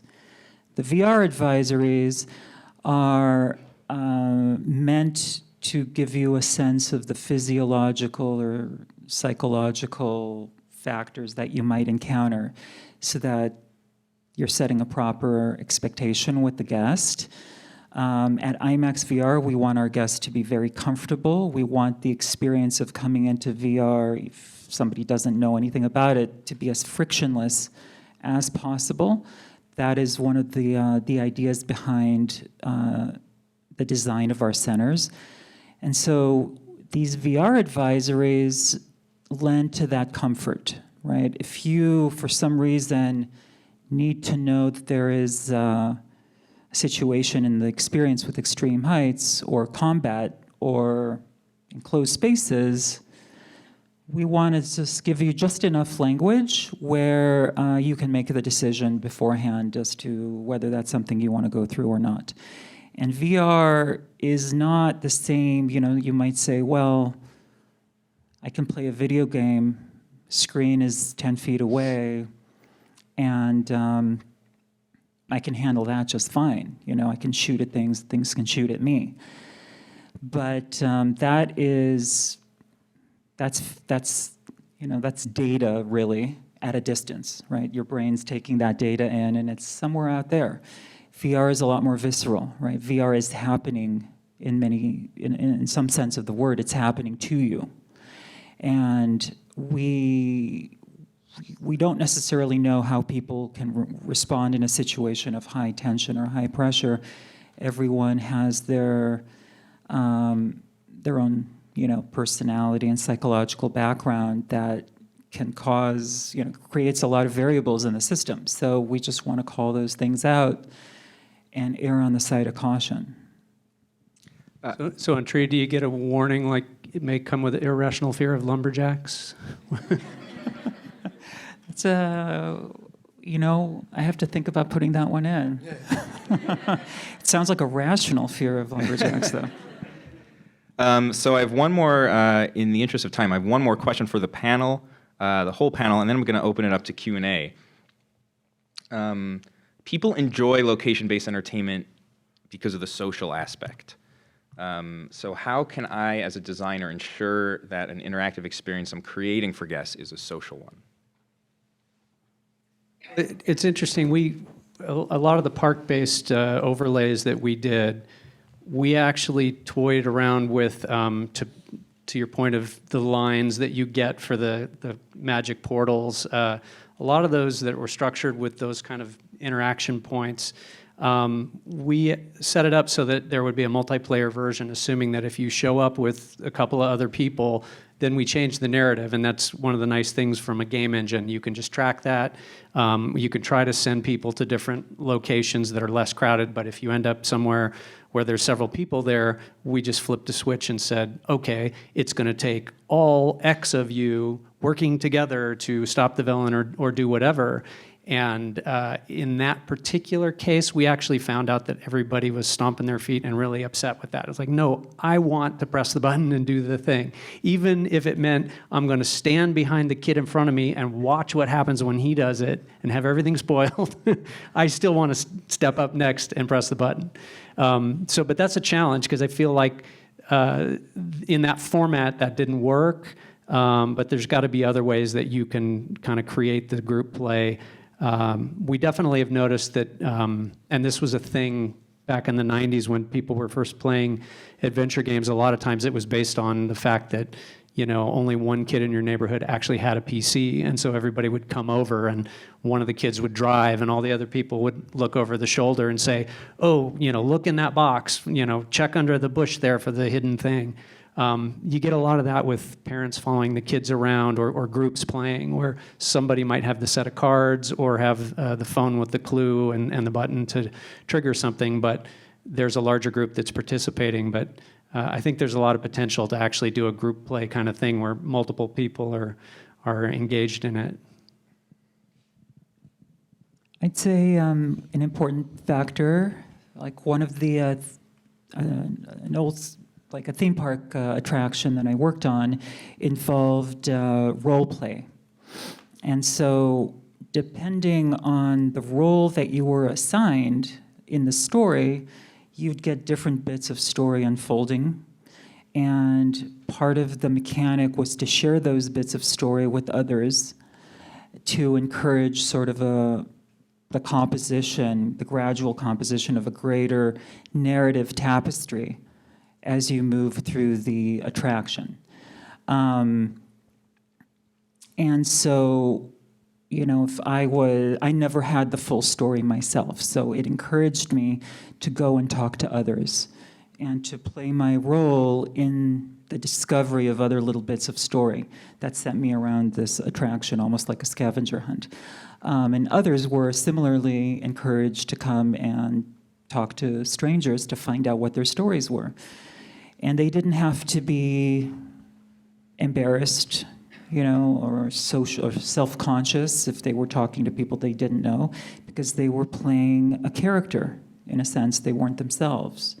And we found that in our testing, that opened people up to sort of be more socially, less socially guarded. And that was an interesting mechanic to play with. In the VR world, VR is sometimes seen as an isolating experience because, for all, when you're seeing it, oh my God, this person is blocked off from the real world.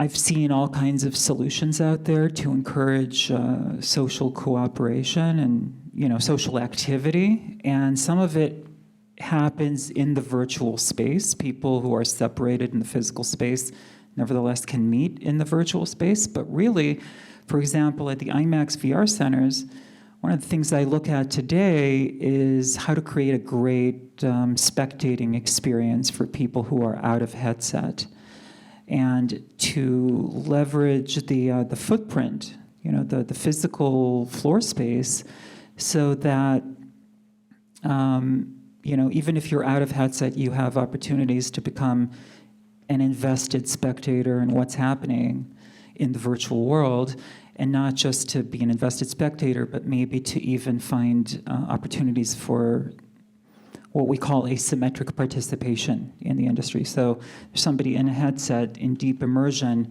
Over here, there's somebody maybe less immersed, out of headset, who can nevertheless interact with the people in the virtual world. And maybe the people in the virtual space can also affect things out in the physical space through various show control mechanisms. So all of that ties together, creates sort of a spectating experience and, a party atmosphere. I think that one of the other key things to do is to not interrupt natural social behavior. We are social people. If you are in a group setting, with people that you trust or friends or family, that you will interact. It's why, as Larry was saying, I've done the Phineas and Ferb stuff with my family, which was what replaced Kim Possible, I guess, at the Epcot World Showcase. And there is one controller, and you only one person really can push the button, but it's still fun, and you still have the surprise. And so, but at the same time, there's only one person who can push the button, and so you have to be careful not to create problems where you're breaking social interaction that will happen because of behaviors. So. To take another example of something I experienced this weekend, I finally got to see Secrets of the Empire, which is the Voids experience, which is a lot of fun. And when you go, it was interesting to see where they kept, and I'm just guessing if anybody worked on it, they should come up here and correct me. But so, for example, you customize your Stormtrooper outside of VR while with other people. So you could see, and you can then, you saw us interact and say, oh, what color did you pick? Okay, you're yellow and I'm red and you're black. Okay, got it. And that wasn't a VR experience, and but you needed to do it. You could have done it in VR, right? You could have imagined that being like, I do it and I see the thing and I can move them back and forth, but actually doing it out of VR kept the social then, so we took it in there. The other thing, all Stormtroopers should generally be about the same height, right? That's in the canon. But I had my nephew there, who's 14. He is shorter for the moment. That will change. But in VR, he was shorter, even though he's playing a Stormtrooper. Now, there's probably some technical reasons to make that right because of the tracking and everything like that. But actually what it had helped doing is we're all wearing Stormtrooper helmets. It made it very clear, not only from the colors, like, that's Daniel. He's the shorter one because he's the only kid in the experience. And so I think that one of the challenges in building a social experience is actually not breaking what will normally be social. And that's where design comes in, be it interactive or otherwise. So it was kind of fun. It's kind of fun to go through these things. I will also point out that Daniel, the 14-year-old who has a Rift, he was the least excited about the Secrets of the Empire because in his mind, of course, it was going to be literally he was in Star Wars and it was going to be perfect. And to my sister and I, who were just like, I can't believe we get to do this. This is so cool. He's like, yeah, it was okay. So anyway, we corrected him afterwards. It was fine. What I would say is board games have gotten incredibly good at this, especially in recent years. There's been a huge resurgence, a huge renaissance in board game and board game design. And I think as designers, you're expected to be culturally omnivorous and watch TV and movies and go to the museum and do all that kind of stuff because it's going to feed your work. We've been talking a lot about VR and video game consoles and high definition TVs and future tech, but just as important is stuff happening, on a tabletop in a board game. There's, especially in co-op design, there's been just really incredible ideas about how players play together and how they can cooperate towards a goal and how you have sub-goals for individual players. That's just making sure everybody's involved in the experience all the time, and it's not, when I was a kid, I remember playing like the Game of Life, and it's like, okay, you interact for 30 seconds, and then you wait 15 minutes till it's your turn again. And the rise of social mechanics in board games over the last couple of years has been really incredible. So there's Game House not far from here. You pay $5, you can play board games there all day, and I think they literally have everything under the sun. My wife, who's sitting back there, is probably getting nervous that I'm going to make her go to Game House with me again this weekend. But yeah, I mean, you should just go and just play for a day. There's just so much incredible stuff to learn outside of what we would think of as kind of video games and kind of the more traditional game design stuff. That's a really great point. Yeah, I think I wrote a paper on Monopoly versus Settlers of Catan about how Catan, each individual person's turn is actually everybody's turn because you're trading resources, you're bartering, you're making eye contact, you're talking to everybody, and it's just a way to keep people engaged throughout the whole game. Laird, there's one other thing I wanted to mention in terms of the social aspect. This is something you said to me when we had coffee recently. Yeah. I've been thinking about it ever since. That it used to be that like the dream was to go to Disneyland when it was empty. And you get to go on all the rides and there's no line, and that was like, oh man, it's a rainy day, it's Super Bowl Sunday, maybe nobody will be there, it's empty, it's like the dream. But something's changed, where a great example is Wizarding World of Harry Potter, where if you go there when it's empty, you're not getting the experience. Like the experience there is seeing it full of people who are immersed and who are playing that role and seeing that hustle and bustle and that activity. So just that natural socialization of seeing that space filled with other people having a good time is an integral part of the experience. I have an update on that. Oh. Yeah, on that. It's very true. When I went to see the Wizarding World first time, which was in January, there was about half of the people there, and it was pretty busy. It was at the end of New Year's, so some people were still off school. About half the people were in robes, and especially in Hogsmeade, it felt, and especially when you see younger people in robes, it's as if it was populated by students of Hogwarts. And that's what, for me, it was like, this is amazing. It's like, wow, I really feel like I'm in it, and people are role-playing and acting, and yeah, the one thing can be glitchy, but jinxed, I think, is the in-universe problem, that's why you need a narrative designer, right, to come up with how to explain when it doesn't work. Well, I've heard that. They're out there talking about it's really tricky, you got to practice 10 times. It has nothing to do with the system not working. Exactly. Right. So I just went, so I was, again, as you could probably tell, I was in Orlando over the weekend, and it's really hot in April in Orlando, and there was only a handful of people in robes, and it was less good, especially Hogsmeade. And Diagon Alley is incredible, I think, regardless. Way, yeah. And that's what I thought. I was like shocked by it. I'm like, wow, this experience I had had previously where I would want it not to be empty, this time when everyone's just in shorts and sort of not in the world, then it was just crowded.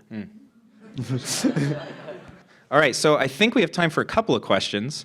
How about right here in the front? Do we have a runner that might be able to run the microphone around? Excellent.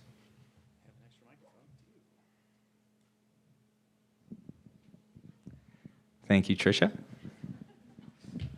Okay, and can you just briefly say who you are and where you're from?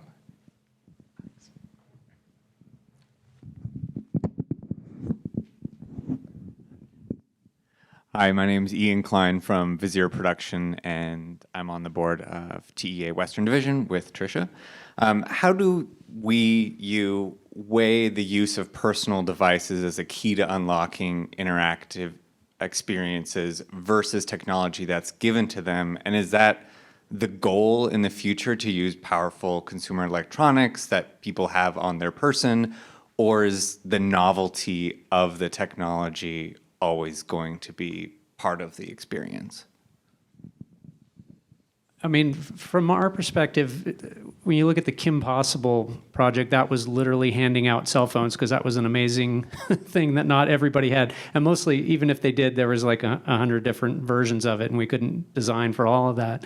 So on some level, there's a nice thing that we've got, everybody's got a supercomputer in their pocket. But depending on what the experience is that you're trying to design, sometimes that's going to be kind of face forward, and sometimes you want to hide it. Like the Pirates Adventure game, that literally was an RFID chip inside a paper card and a map. And a lot of the story context and instructions came from the map. Your RFID card was literally just the thing that told the game engine what state you were in, which interaction point you went to, which choice you made, that kind of thing. So I think it really depends on what you're designing for. What is the story? What is the franchise? And what is the game mechanic? But it is nice to have that technology in your pocket. You can leverage that. What the challenge for the Pirate one, and I think where it struggles a little bit, is you don't have the opportunity to just have Jack Sparrow call you up on the phone because that's wrong. So there's supernatural elements of that franchise, so you can have characters talking, they just can't call you. So but there's ways to use that technology, and sometimes you emphasize it and sometimes you hide it, but it does let you tap into the complexity and the interactivity of using a game engine. I've had a number of thesis students at USC work in this medium of using cell phones to do on-wall games like Wall and Line Management, or 2-Bit Circus has done a number of things like this. And it's just really tricky. Server infrastructure, phone variations, do they need to download an app? If they don't need to download an app, can you do it in mobile Safari or mobile Chrome? But that has its own problems, and what happens, and now with, the iPhone's a great example of every swipe direction is a new thing. And so, but if you're trying to get them to do some swipey thing and then they accidentally pull down their control center, it breaks the immersion. So my preference would be actually is something that is, it's a budget issue too, is a sort of built for device to keep you in the universe and keep it immersive. And, an example being, I saw somebody playing the Pirates game on Sunday in a wheelchair, and they could easily do it because it's just a map and some cards, and they can navigate around the space. And it's not exactly easy to be in a wheelchair at a very crowded theme park, and yet this person was clearly having a good time. It struck me like how excited she was to like make these things happen in the world. And if I don't know, maybe a cell phone would have worked, but like the joy was there, and it was not a lot of technology.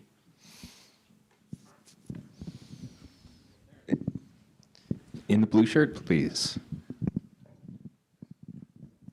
Hi, I'm Will Shirey with On Track Themes, and I just want to say thank you all for being up here. I'm equally humbled and also reassured that I'm in the right career field, because I'm an attraction designer by day, but a game designer by night, and I'm seeing that they're both kind of mutually exclusive. So my question is really, I'm looking for a personal opinion for each of you up there. What do you think is the greatest game? The Curse of Monkey Island.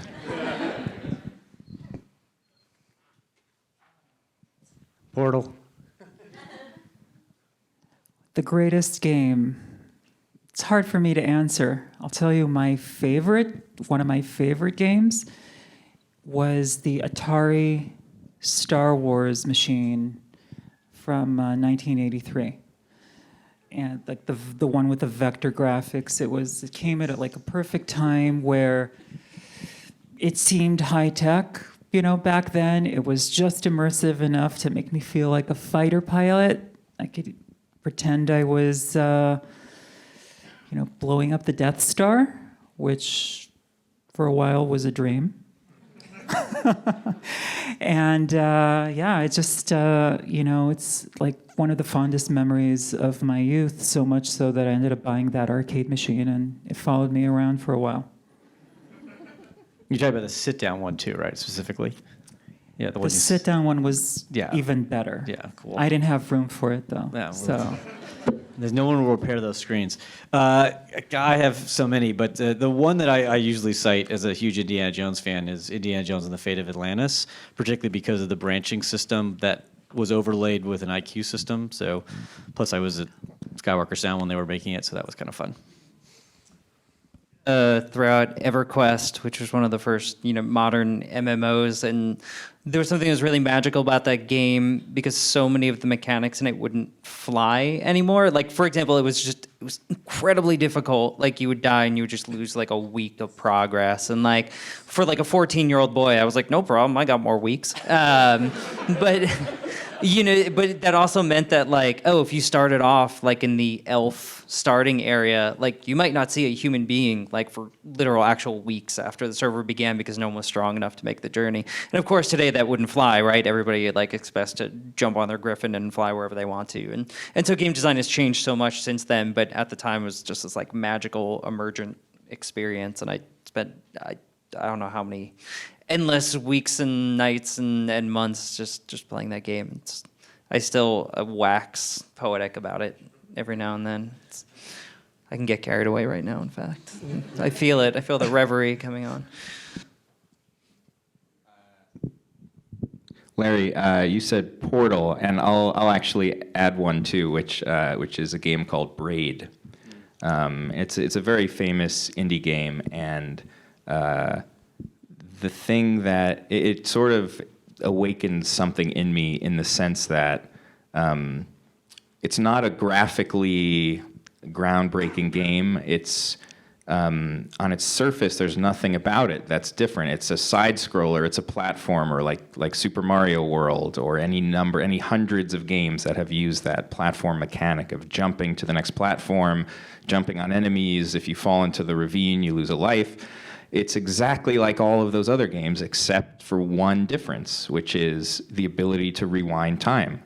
So instead of falling to your death, you fall down this ravine, but you're able to rewind time, and you see your character go back up onto the platform, and you know not to do that again.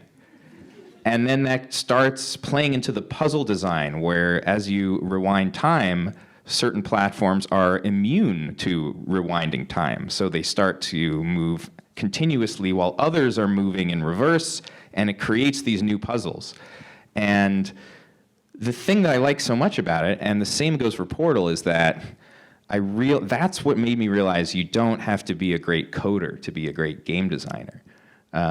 Those things are not technical. They're not technical feats. They're amazing ideas. It's somebody that looked at an entire genre of games or history of games that's been done for 20 years by really talented people and said, what if we tweak just this one thing? And it creates an entirely fresh take on it in a new game. So yeah, that would be my favorite, I think. You also said you're a game designer at night, and I would say if anyone in here is interested in sort of game design, but it's like, I don't know where to start, and I don't play a lot of games, it's actually a great time to be interested in game design because over the last 20 years, there's been a real explosion in the interest of game design as sort of its own formal discipline, and so there are some really incredible books out there. And the one I always recommend is The Art of Game Design by Jesse Schell, who's another Disney alumnus and incredible designer. Has a lot of thoughts about the way games work and the way you design games and interactive experiences, but also proposes this system of lenses that are reminiscent of like those Brian Eno oblique strategies. It's kind of like questions you ask yourself about your game or your experience and that kind of thing. So yeah, there's a lot of really great books out there that you can just kind of start reading, and it's not magic. It's like anything else. Cool, I think we have time for one more. I know we could probably stay here for hours, but let's go with in the green shirt in the back.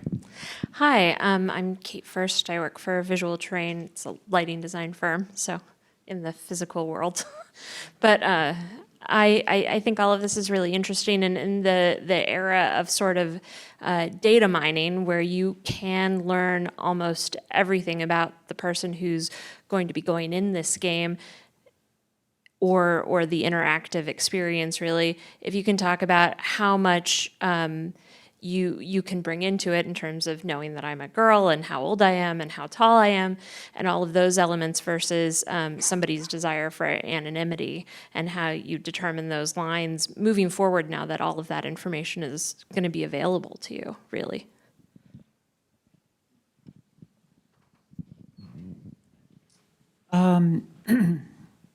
I've worked on a few different projects where they really depended on this knowledge. Because of the interactivity, we wanted to also create personal investment on the part of the guest, and we wanted to personalize the experience. So, you know, there wasn't any kind of official regulation in the countries that that I was working in at the time. And so, by the same token, though, you know, we just wanted to use that data for the purposes of enhancing the experience. We didn't want to tread into invasive waters. We didn't want to invade people's privacy and so forth. So we, you know, we just would say up front, we created policies up front that would very transparent how we use the information. We let you opt in for further use, you know, for more commercial or further monetization of that data. And you just play it, you know, that particular project, we played it safe. Places like IMAX, today, you know, you come in, you sign, there's certain waivers that you sign, we collect certain information, but we're subject to, you know, the rule of law. We can't collect data about, you know, kids under a certain age. We can't make use of data outside of a particular scope that's covered very explicitly in our waivers. We try to anonymize any data that we collect that we then want to reuse to understand, you know, how our marketing lands or how the experience lands with people. And so we try to be very careful in not making people feel uncomfortable. As we move more into VR, you know, the amount of data that's available is like, it's tremendous, it's huge. And we have your undivided attention. And so, you know, that whatever it is you're looking at, listening to, paying attention to, or doing has even more value because we know you're not multitasking. And so as that medium and as those platforms develop, they require, you know, the industry to take itself, you know, by the moral sort of bootstraps and develop very ethical and responsible guidelines, I think, so that this kind of data isn't abused.